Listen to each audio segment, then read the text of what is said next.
Assalamu alaikum. Bonjour à tout le monde. Donc, je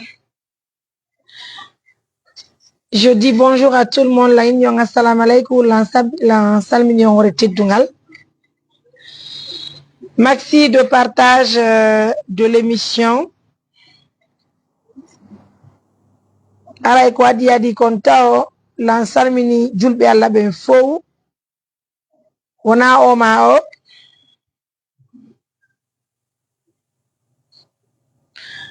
Donc, je vous considère tellement bien.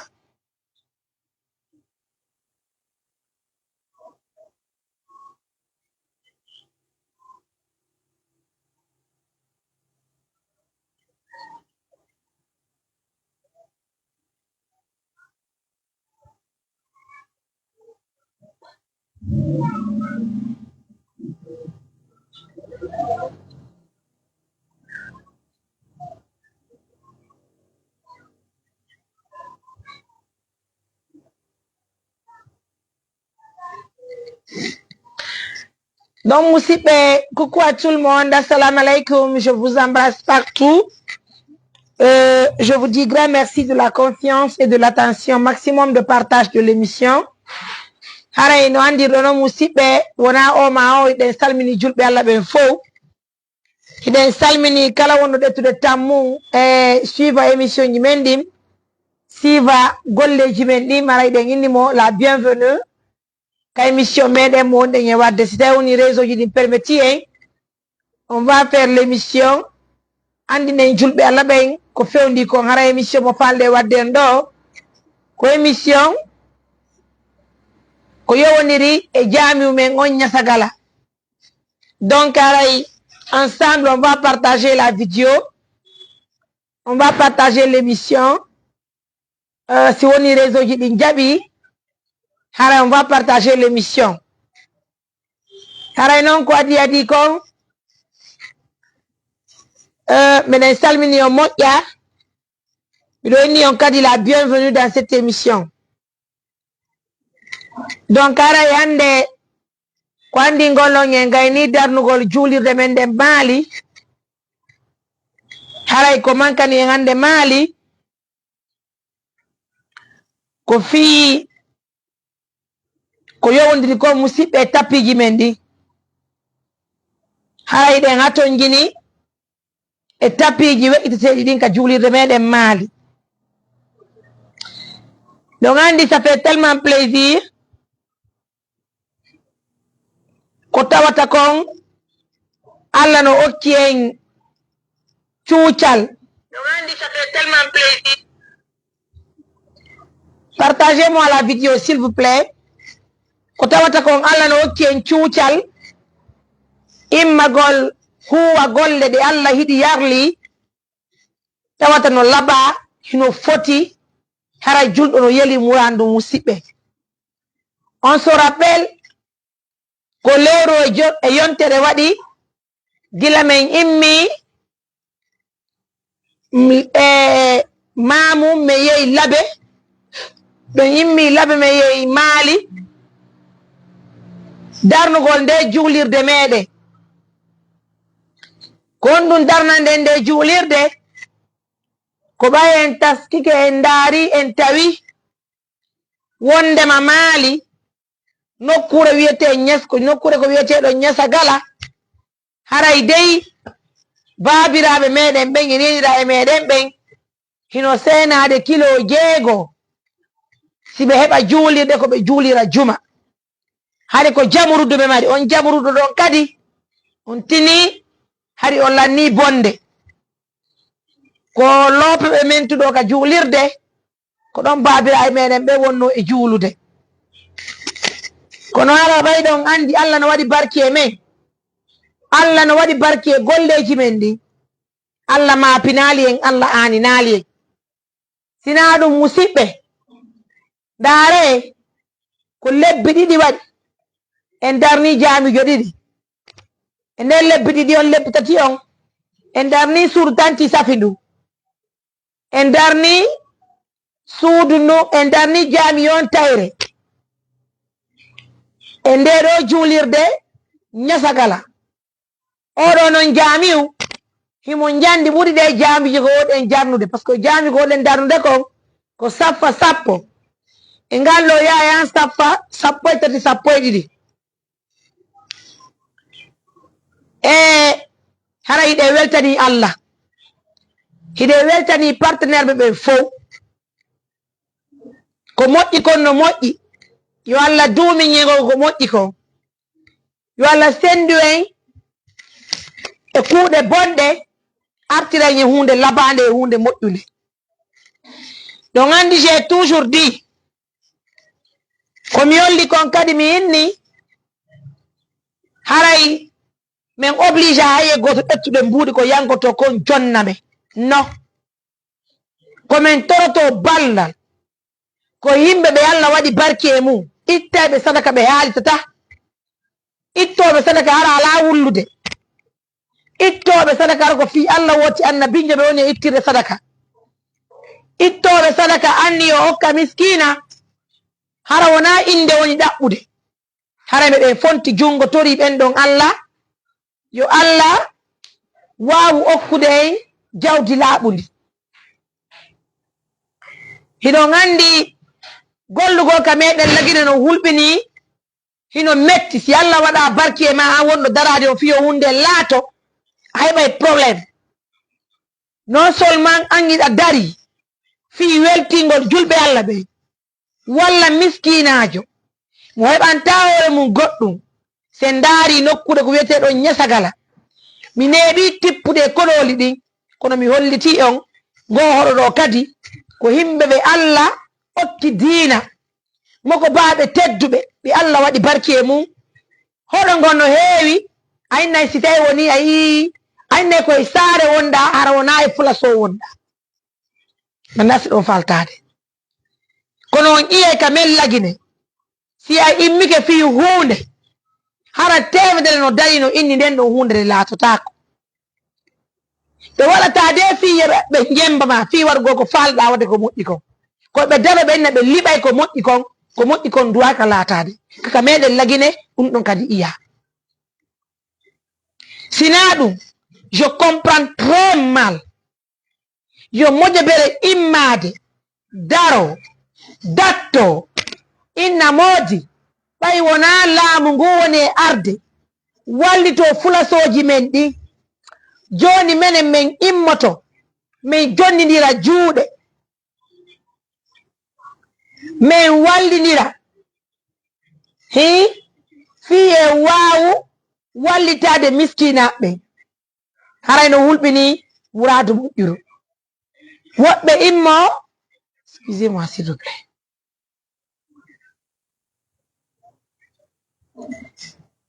woɓɓe immo daro inna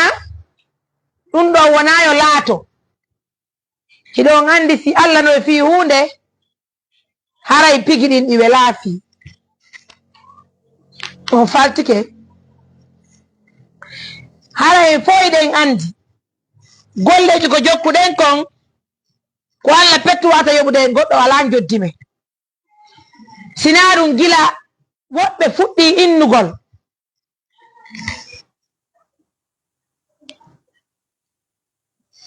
pardon mais Habib donne l'argent j'ai pas compris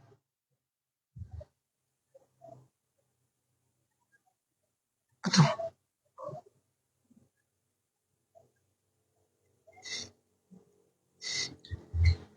donc ara musidɓe la weltani julɓe Allah ɓe fo wona o ma o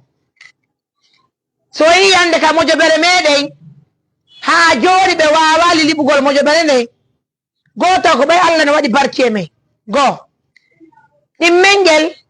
ko ɓay Allah no waɗi e barki e partenaire ɓe wonɓe tambitade ɓen ɗammel ngel ko ɓayi kala partenaire ji ko addi haysiko bonbon mentre en ɗette holle julɓe Allah ɓe wondema haray dey en ɗetti ɗum ɗo en jonni kañum julɓe Allah ɓe hara ko ni woni ko fuɗɗiri si tawi no hande en daraki dartiɗen holluɗen seedeji ko wonnen e golɓe kon haray Allah ko seede haray faale yimɓe buy haray wiri koye nde Mojobere kono Allah jaɓata Allah walaɗo subhanahu wa taala on jaɓata musidɓe so yi Mojobere wonde ka meɗen lagine wonde darnude juulirde tawata nen juulirde ɗon ko nden lewru darnete juulirde mo sappo e ɗiɗi haray musidɓe si Allah waɗa barke ma a wawata wadde ɗum ɗon hande ɓe babiraɓe meɗen wonɓe ngohoɗo ɓe maapino ɓe soñji fi juulirde ko ɓe rewa Allah walaɗo subhanahu wa taala o hande Mojobere men nden assistance humanitaire d'urgence nde aduna Allah on fof humpiti fi muɗum immike yeehi tonɗe dedi juulirde nden min darni jami on gasi o darike o jamiu darnama o crépama o plafonama jami on ñappama jami on dalasama jami on penturama en soki juulirde nden yo musidɓe hakkude mon Allah mo wuri seeɗa ma e pooma si Allah yo ɓaali en taw si Allah huɗay en ɓay hiɗen darni juulirde hiɗo andi o sa luggini miijo anday ko kuuɗe maɗen ko woni e girde ko mi fillito mi wi'i kala anduɗo jawdi mum ukkike ndemo juulirde ɗo musidɓe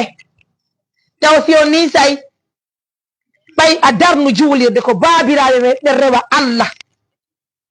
ɓe juula ɓe rewa Allah ɓe salligo ɓe rewa Allah taw si Allah hokkali en duwa e baraji mum taw si Allah huɗa e musidɓe ɓay tuyiɗen andi ko sutiɗen kon wona piiji ko en banta ko goonga woni waɗede ɓetton kaali sigi mon darnon juulirde e musidɓe lan tangi ndi hanta ko pellet si Allah ɓeydanali on jawdi mon ndin Allah ƴuddata jawdi mon ndin musidɓe haray noyi ɗon andi pigi ɗin ɗi welasi min fillito kadi lagine kamen si a darnayi a heɓay taw barki si a ala barki mi fala inde lagine kamen si tawi woni a jokkay golle kamen lagine a wonay taw jooma barki si jooma jawdi walle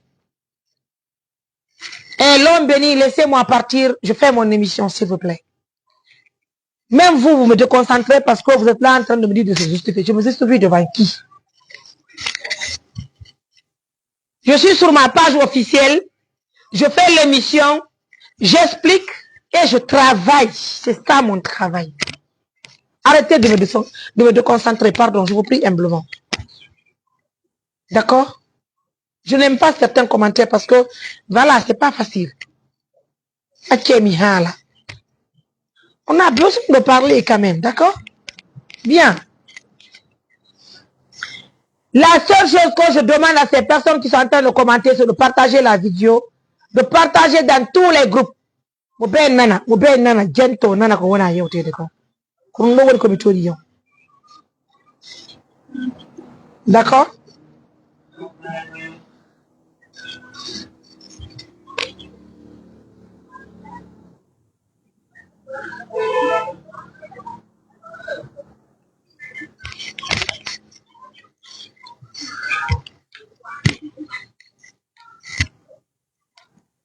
donc aray kono wonire musidɓe no mi yolliri on ni partagez-moi la vidéo likez la vidéo envoyez la vidéo dans plusieurs groupes et ça va être une vidéo très importante parce que ça intéresse le monde entier c'est pas pour une seule personne ni pour deux personnes donc aray ko teddugal e julɓe Allah ɓen fof en darni juulirde men nden kadi ñesagala haray noon hitande 2024 en darnuno jamiuje 5 mi arta e mum ka meɗen ñesagala pardon ka meɗen nasira ko jamiu goto saba jamiu ɗiɗi ɓetel kene jamiu tati woni jamiu nde tatabare nayyi e dalawule jamiu nayyi tere jamiu joyi si Allah waɗa barke ma a darnata juulirde sabuna e yawgol tawde e didugol juulirde ko si Allah no waɗi barke ma wona fi hikkoɗa yeeso darnugol juulirde mottinira mbuuɗi darna juulirde ko si Allah no waɗi barke ma hiɗen tori Allah yo Allah waɗu barke men si hokkoren jawdi ara yala koye jeɓaali teddugalle moɗon ko jamiu jeegabo mo darnuɗen wonni ka mojobere meɗen nde Allah waɗi barke mum musidɓe toroɗen Allah yo Allah ɓeydu duwa e barke meɗen wela fiigoy koto si tawi woni Allah no waɗi barke ma a soñjoto ko hawri musidɓe ko ɗum waɗi siɓen inni julɓe Allah ɓen fof kala mo Allah hokkori jawdi yo wakkilo tawta ka mojobere meɗen itta sadaka ara wona sadaka mo nisata on sadaka ɗon kadi mo wonɗen e ittude on so yihiɗen hollude julɓe Allah ɓen so yiɗen holde julɓe Allah ɓen ko fiye ɓe waw tambitade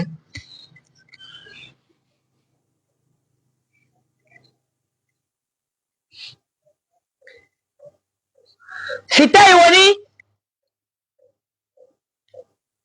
Allah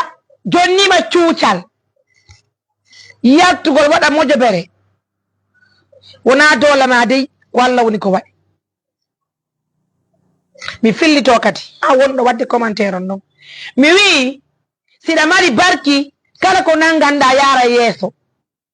toroɗen Allah yo Allah okkoren barki kintaw ko barki ki woni tigi tigi ko marɗa jawdi o ko marɗa jawdi si ala barke duwa a wata nangude hunde ko nangata yara yeeso wala woɓɓe no hakkudeji meɗen ɓe wallata ko fallugol tu waɗi golle maɓɓe ɓe wallata woni ko few kono noon ɓe fallay sa fokkintini muradu ɓe toro Allah wotano laato nde juulide ko darnade ñesagala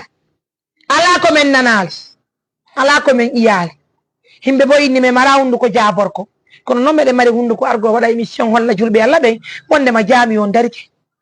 Allah darnide juulirde ɗo kadi hara meɗen tori Allah meɗen weltani julɓe Allah ɓen fof yoɓe weltano Allah non subhanahu wa taala on ko tawta jawdi maɓɓe ndin tawtama tawtiyede e moƴƴere ɗo musidɓe haala ko teddugalle moɗon doyi haray ko teddugalle moɗon musidɓe wo goɗɗo no ɓurama jawdi ɓuramo duwa e barki ko nanguɗa o Allah laatina piji ɗin fof ko barki toroɗon Allah yo Allah hokkoren duwa e barki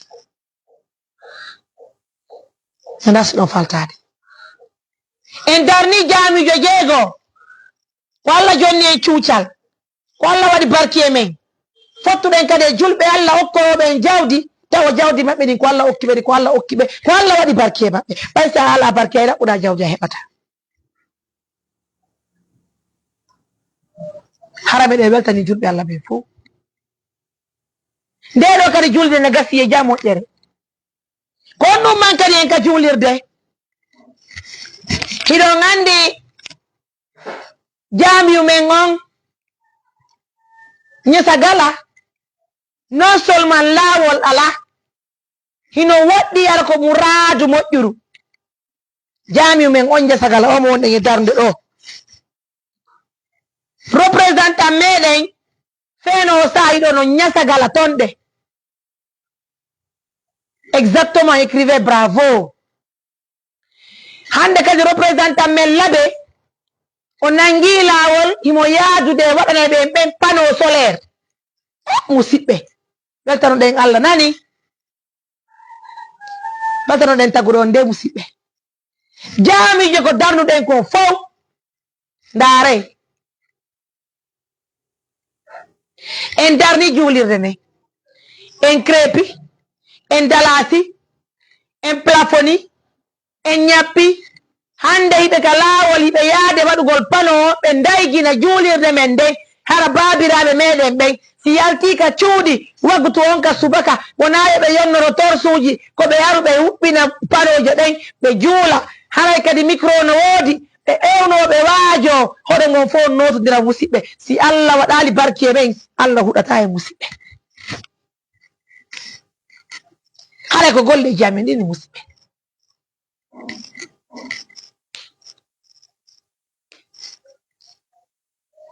haray meɗen toɗi julɓe Allah ɓen fof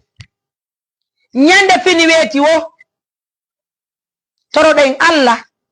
yo Allah ɓeydu barke men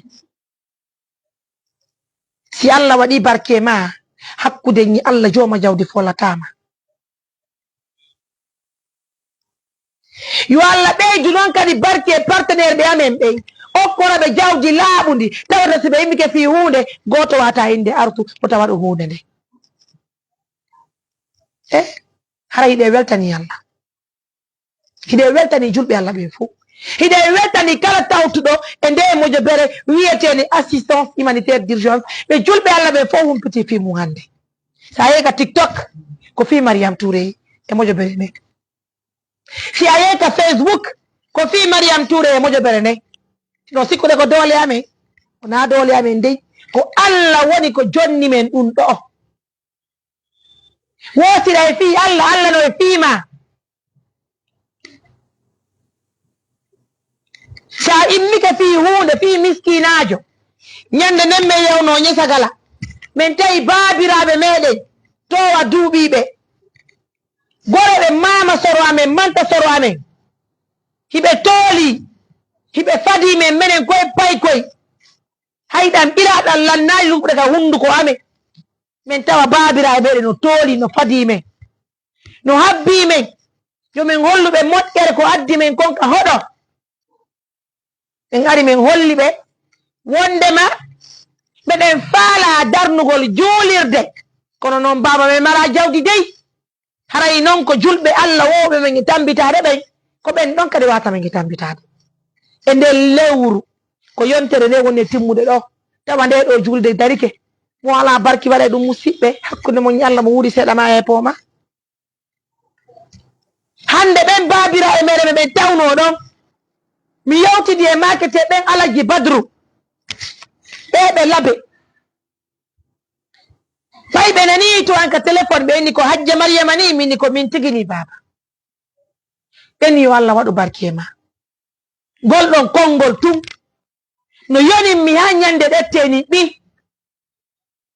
ɓen yo Allah waɗu barke ma yo nene ɓen yo Allah waɗay barke ma ɓeni ko on to wonɗa minni miɗo ari labe kono mi feƴƴi ko wiyete ɗon maali ñesagala ɓeni kori ko jan minni ko jan tum baba minni ko addi ɓen ɗo ko fi nde juulirde minen faala darnugol juulide ka meɗen ñesagala ɓeni yo Allah newnu yo Allah ɓeydu barke mo yo Allah ɓeydan on jikke ɓe duwi ɓe duwi ɓeni mi sikku waray halfinaɓe diina kan humpitike ɓen inni ko noon tigi woniri baba ɓenni simake teɓɓen Alaji soirée humpitike ɓen ka ligi communal humpitike haray meɗen newni yo jaami on dide jaami on ko babira e meɗen ɓen juula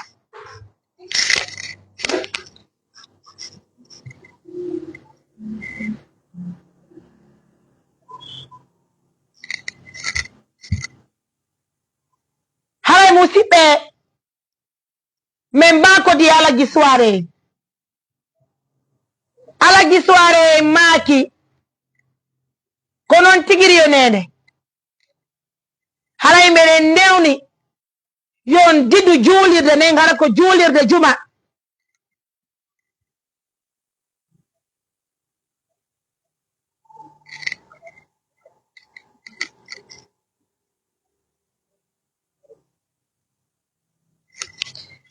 haray ko teddugalle moɗon musidɓe Alaji soirée en immini délégation ɓe seeni ka meɗen ñasagala minen pay koye tum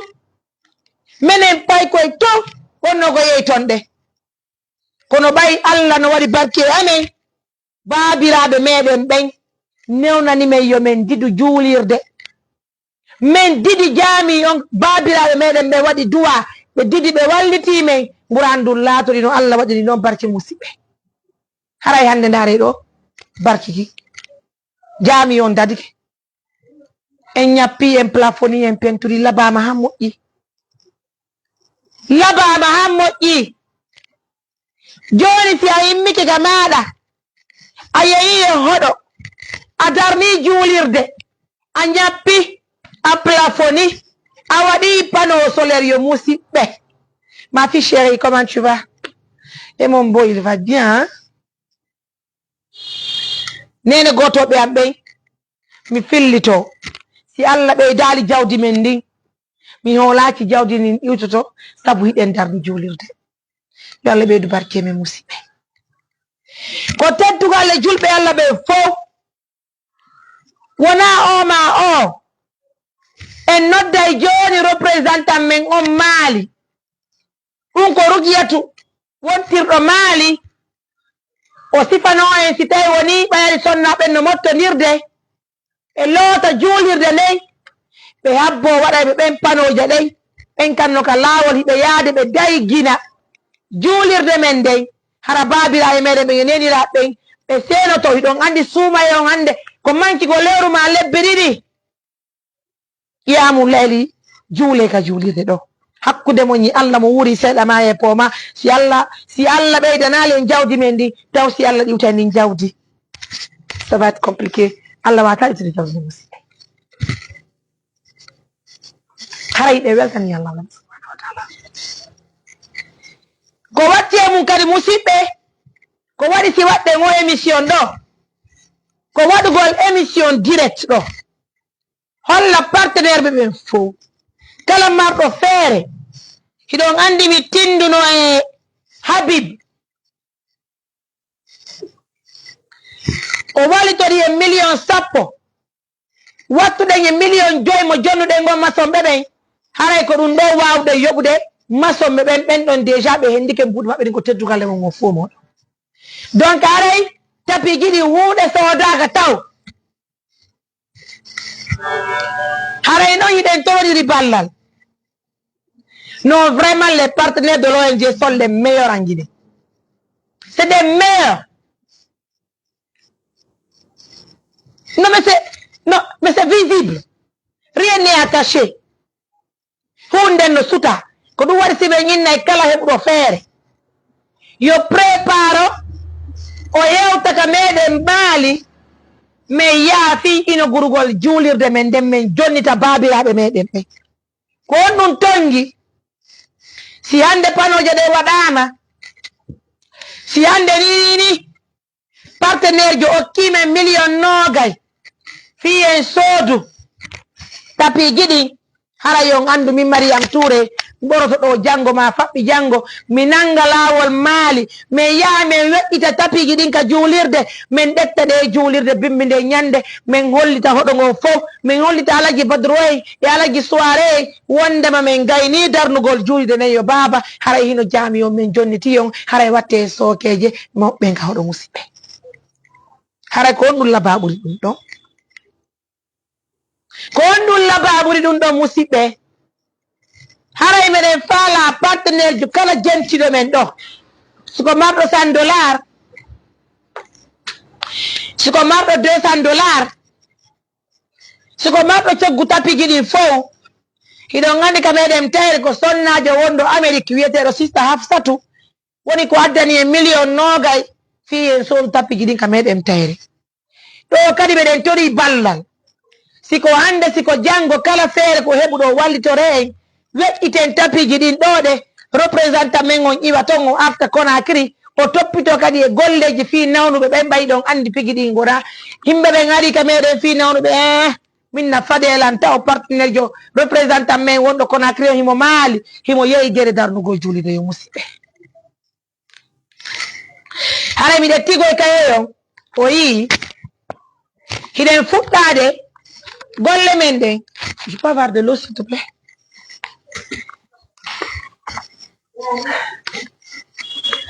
Hala yiɗen fuɗɗade golle men ɗen en tondiri ballal mo be meɗen yo waɗu beɗu ko wawi kon.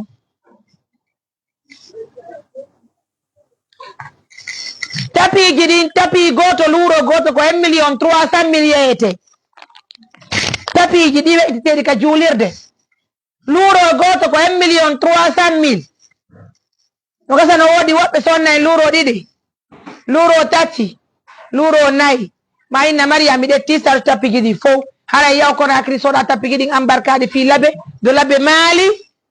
haray hende ɗon tapiji ɗi weɗita non nde juulirde babira e meɗen min ɓe juula hara no weɗɗiti no laaɓi daygu no woodi Allah noon ɓeyda barke men ayi ɗum ɗon ko si a waɗi moƴƴere nde mawɓe duwi duwaki Allah waɗa e barke ma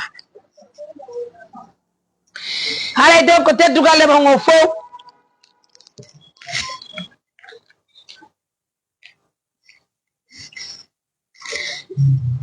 ara miɗe tikka e on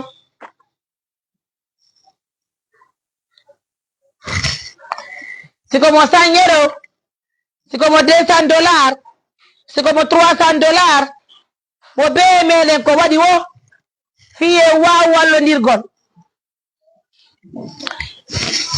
ko minni ko ruuloji ɗi pardon haray ɗen todiri ballal haray hande ɗo ni représentant amen laabe ko kanko woni yaadude e waɗayɓe ɓen panoje ɗen ka juulirde meɗen ñasagala ka juulirde meɗen ñasagala hiɓe yaadi kadi e waɗay ɓen forage hiɗon andi so yiya joni min yaali min waɗi forage o mbaɗi ɗon andi sonnajo goo wonɗo ka meɗen Amérique woni ko hokki en ndiyam fi nde juulirde joni musidɓe hakkude mon Allah mo wuuri seeɗa maya e pooma ñasagala ɓe mara juulirde ɓe mara ndiyam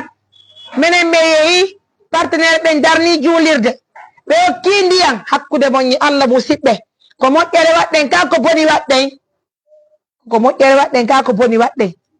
haray ko Allah wata yoɓude mo be men Allah goto ala joddi men sina Allah lanɗo subhanahu wa taala on ɓay o kanko tagata o kanko warta musidɓe haray noon hande ɓayɗon andi laawol ala woni ton few laawol machine presque ala few kono noon ɓay haray sonnajo on hokki en forage mo pompe manuel haray hande représentant men on laabe on yiya émission jiɗi o yaadi e maɓɓe yawgol ndaara si woni en heɓay laawol ko machine o